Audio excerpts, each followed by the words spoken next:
வணக்கம் மக்களே. இன்றைக்கி உங்களுக்கு நான் ஒரு விஷயம் எனக்கு சொல்லணும்னு ஆசைப்பட்றேன். கடன் வாங்கி குடும்பம் நடத்தும் தகப்பன்மார்கள், கணவன்மார்கள், தாய்மார்கள், இளைஞர்கள், குடும்பஸ்தர்கள், மாணவர்கள், மாணவிகள் எல்லாரும் நிறைய பேர் கடன் வாங்கி கடத்தினால கஷ்டப்பட்டு அவங்களுக்கு நிம்மதி எழுந்து தூக்கம் இல்லாமல் மன உளைச்சலில் இருக்கிறத நிறைய பார்த்துருப்பீங்க, நிறைய கேள்விப்பட்டிருப்பீங்க. ஒரு நேரத்தில் நானும் சில தண்டல் வாங்கியிருக்கேன், வட்டிக்கு வாங்கியிருக்கேன். ஆரம்ப கட்டத்தில் ரொம்பலாம் இல்லை, 5000 10,000 அப்படி தான் வாங்குவேன். ஒரு முறை எனக்கு ஒரு ரொம்ப துயரமான ஒரு சம்பவம் ஒன்று நடந்துச்சு என் வாழ்க்கையில். இதை முழுசாக கேளுங்க. நீங்களும் கடன் வாங்காமல் எப்படி குடும்பம் நடத்துறதுன்றத என் மூலியமாக நீங்கள் தெரிஞ்சுக்கணும். 2008 நான் சென்னை சில்க்ஸில் ஆட்டோ ஓட்டிகிட்டு இருந்தேன். டி நகர் சென்னை சில்க்ஸில் ஆட்டோ ஓட்டிகிட்டு இருந்தேன். அப்போது என்னை சுற்றி நண்பர்கள் நிறைய பேர் இருப்பாங்க. நான் ஒரு ஸ்டாண்டு செயலாளர். அங்கே நிறைய நண்பர்கள் என் கூட பழகிறதுனால அதில் குறிப்பிட்ட ஒரு 5 நண்பர்கள் இருப்பாங்க என் கூட. அந்த நண்பர்கள் வந்து பார்த்திங்கன்னா எல்லாருமே கடன் வாங்கியிருந்தாங்க. வட்டிக்கு, லோனு, ஆட்டோ லோனு, அப்புறம் தண்டல், வாரத்தண்டல், மாதத்தண்டல் அப்படின்னு வாங்கி ஒரு கடன் அடைக்க இன்னொரு கடன் வாங்குவாங்க. இப்போ ஞாயிற்றுக்கிழமை ஒருத்தருக்கு 5000 தரணும்னா அந்த கடன் அடைக்க இன்னொருத்தர்கிட்ட 10,000 வாங்கி அந்த 5000 கொடுத்துருவாங்க. இவங்கிட்ட இருக்கிற காசை தூக்கி அவங்ககிட்ட கொடுப்பாங்க. இப்படி மாற்றி மாற்றி போட்டுருப்பாங்க. எனக்கு ரொம்ப நெருங்கிய ஒரு நண்பன், முஸ்லீம் நண்பன், ஒரு நாள் திடீர்னு இறந்துட்டான்னு ஒரு செய்தி வந்துச்சு. என்னன்னு பார்க்கறதுக்காக ஒட்டுமொத்த ஸ்டாண்டுக்காரங்களும் நாங்கள் அவன் இடத்துக்கு போகிறோம். சென்னை ஜாபர்கான்பேட்டை ஜெயராஜ் தேட்டர் பக்கத்தில் மார்க்கெட் ஒன்று இருக்குது. அந்த மார்க்கெட் ஏரியாவிலே கூட்டம். ஒரு சினிமா நடிகர் வந்தால் எப்படி இருக்குமோ அது போல் கூட்டம். அழுதுகிட்டு இருந்தாங்க.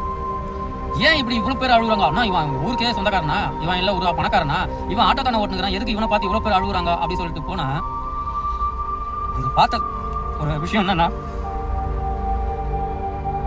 3 வயசுல ஒரு பெண் குழந்தை, 5 வயசுல ஒரு பெண் குழந்தை, தங்க ரதம், அவ்வளோ அழகான குழந்தைய 2 பேரையும் தூக்கில் மாட்டிட்டு, அவங்க மனைவி அவ்வளோ தங்கமான பொண்ணு, அவங்களையும் தூக்கில் மாட்டிட்டு இவனும் தூக்கில் மாட்டி தற்கொலை பண்ணிக்கிட்டு. அங்கே இருக்கவங்க யாருக்குமே இவனை தெரியாது. ஆனால் அங்கே அழுதவங்க எல்லாம் எதுக்காக அழுதாங்கன்னா, இந்த 2 குழந்தையும் இவங்க பண்ண பாவத்தினால இறந்துட்டாங்களேன்னு சொல்லி அந்த ஊரில் இருக்கிற அத்தனை பேரும் அப்படி அழுகுறாங்க. அந்த மார்க்கெட்டே ஜேன்னு இருக்கும். யார் கட்சிக்காரன் செத்தா கூட அங்கே கடை மூட மாட்டாங்க. ஆனால் அங்கே ஒட்டுமொத்த மார்க்கெட்டும் கடையை மூடிட்டு அந்த குழந்தைகளையும் அந்த பொண்ணையும் அந்த பையனையும் பார்க்குறாங்க. நான் போயிட்டு எல்லாம் கும்பலாக பார்த்துட்டு எங்களுக்கும் அழதான். நண்பனாச்சு, அழுவாமல் இருக்க முடியுமா? எல்லாம் இது பண்ணோம். என்ன விஷயத்துக்காக அவன் இறந்தான்னு பார்த்தா 1 லட்ச ரூபாய் கடன் வட்டிக்கு வாங்கியிருக்கான். அந்த வட்டிக்கு வாங்கின பணத்தை நாளை நைட்டுக்குள்ளே கொடுக்கலனா வீடு புகுந்து அசிங்கப்படுத்துவோம், உன் பண்டாட்டியை கூட்டிட்டு வண்டியில் ஏற்றிட்டு போயிடுவோம் அப்படின்னு அவனை மிரட்டி இருக்கிறாங்க. அந்த நாய் எங்ககிட்ட ஒரு வார்த்தை ஸ்டாண்டில் சொல்லியிருந்தா கூட, ஆளுக்கு 1000 ரூபாய் போட்டிருந்தா கூட அவன் கடனை அடைக்க முடிஞ்சு. அவன் கௌரவஸ்தான், பிச்சை எடுக்கக்கூடாது, யார்கிட்டையும் இது வெளிப்பாட்டியை சொல்லிக்கூடாது. ஏன்னா அவன் ரொம்ப கௌரவமாக அவன் பேசுவான். ஒரு டீ குடிக்க போனால் கூட அவன் காசில் தான் குடிப்பான். அவனை பார்த்து தான் எனக்கு என் காசில் நான் டீ குடிக்கணும் அப்படின்ற எண்ணமே தோணுது. அவனை பார்த்து தான் அடுத்தவன் காசில் குடிக்கக்கூடாது அப்படின்னு. அதுக்கப்புறம் அந்த ஒரு சம்பவம் என்னை ரொம்ப கஷ்டப்படுத்துச்சு. கடன் வாங்காமல் நம்ம குடும்பம் நடத்தணும், கடன் வாங்க. அப்போ எனக்கு கல்யாணம் ஆகலை. கடன் வாங்காமல் நம்ம இது பண்ணணும்னு சொல்லிட்டு நான் என்ன பண்ணேன், எனக்கு இருந்த ஒரு 10,000 கடன் தான். அதுக்கப்புறம் அதை அடைச்சிட்டு ஆட்டோவில் என்ன வருமானம் வருதோ அதை வச்சு நான் அப்போ எனக்கு எங்கள் அண்ணா அன்றைக்கி தான், அவங்க கூட தான் நான் இருந்துகிட்டு இருப்பேன். அவங்களுக்கு என்ன கொடுக்கணுமோ அதை கொடுத்துட்டு என் தேவைக்கு நான் வச்சுக்கிட்டு மீதி வண்டி சொந்த வண்டி கொடுக்குற வண்டி வாடகை கொடுத்துட்டு இருப்பேன். அதுக்கப்புறம் ஜஸ்ட்டு ஒரு அந்த சம்பவம் நடந்து ஒரு 3 வருஷம் கழிச்சு அதே ஆட்டோ ஸ்டாண்டில் இன்னொருத்தன் இறக்குறான். அவங்க குடும்பம் இருக்குது. ஆனால் அவன் இறந்ததுக்கு வெறும் 50,000 ரூபாய் வந்து அவனை கட்டி கொடுக்க முடியல. அதே போல் என் வீட்டு பக்கத்தில் அண்ணன் தம்பி 2 பேர் தூக்கு போட்டு இறந்தாங்க. அவனுங்களுக்கு ரொம்ப கடன் கிடையாதுங்க. 10,000 ஒன்று, 15,000 ஒன்று. அண்ணங்காரனுக்கு 15,000, தம்பிக்காரனுக்கு 10,000 தூக்கு போட்டு இறந்தானுங்க. இதெல்லாம் பார்க்குறப்போ எதனால் நம்ம கடன் வாங்குகிறோம்? நம்ம தேவை இருக்குது. ஆனால் அந்த தேவையை நம்ம ரொம்ப எளிமையாக கையாளணும். இப்போ நம்மளால் இந்த கடனை கொடுக்க முடியும் அப்படின்னா கடன் வாங்கலாம். நம்மளால கொடுக்கவே முடியாதுன்னும் போது எதுக்காக அப்படி ஒரு கடன் வாங்கணும்? என் நண்பர் ஒருத்தர் ஆலந்தூர் மார்க்கெட்டில் இருக்காரு.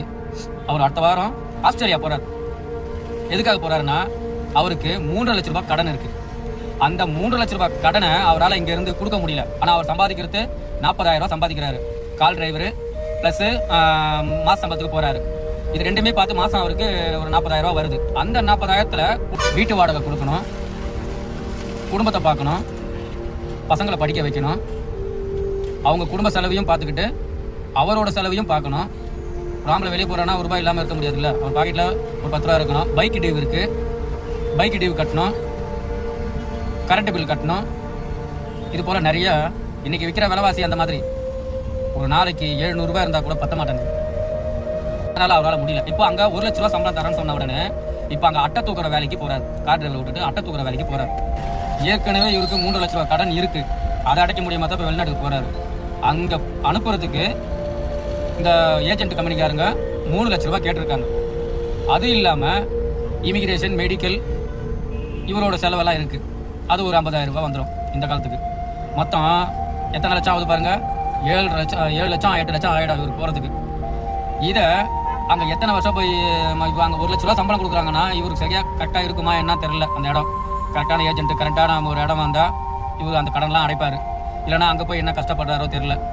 அதெல்லாம் எதுக்கு சொல்ல வரேன்னா, ஒரு கடனை அடைக்க இப்போ அவர் பண்ணுற மறுபடியும் 3 லட்ச ரூபா கடன், அது 8 லட்ச ரூபா வந்து மாறி நிற்க போகுது.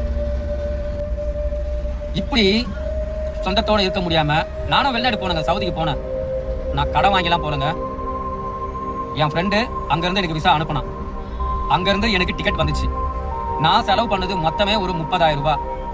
மெடிக்கல், இமிகிரேஷன், இங்கே உள்ள என்ன சாப்பாடுக்கு என்ன தேவையை அங்கே கொண்டு போகிறதுக்கு அது மட்டும் தான் நான் எடுத்துகிட்டு போனேன். இந்த 35,000 ரூபா வந்து நான் என் வீட்டு நகையை வச்சு நான் போனேன்.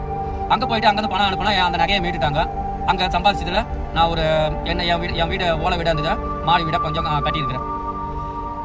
இது அங்கே போயிட்டு நான் என் சந்தோஷத்தை தான் நான் இருந்தேன். நான் கடனுக்காக நான் போகல. நான் பாஸ்போர்ட் எடுத்துட்டேன், வெளிநாட்டுக்கு போகணும், ஃப்ளைட்டில் ஏறணும், நானும் வெளிநாட்டுக்கு போகணுன்னு சொல்லிக்கணும் அப்படின்ட்டு நான் இங்கே வெளிநாட்டுக்கு போகிறதுக்காக சுற்றிட்டு இருந்தேன் பாருங்க. அந்த டைம்லாம் என்ன எல்லாருமே நீ எல்லாம் ஃப்ளைட்டில் ஏறதுல தகுதி கிடையாது, ஏற மாட்ட சொல்லி என் கூட சுற்றின ஆட்டோக்காரங்களும் சரி, என் ஃப்ரெண்டுங்களும் சரி கிண்டல் பண்ணிருப்பாங்க. மேரேஜ் பண்ணேன். எப்படி மேரேஜ் பண்ண போகிறேன் தெரியுங்களா? சீட்டு பிடிச்சேன், 1.5 லட்ச ரூபா சீட்டு. நான் கல்யாணம் பண்ணது பார்த்தீங்கன்னா 2004.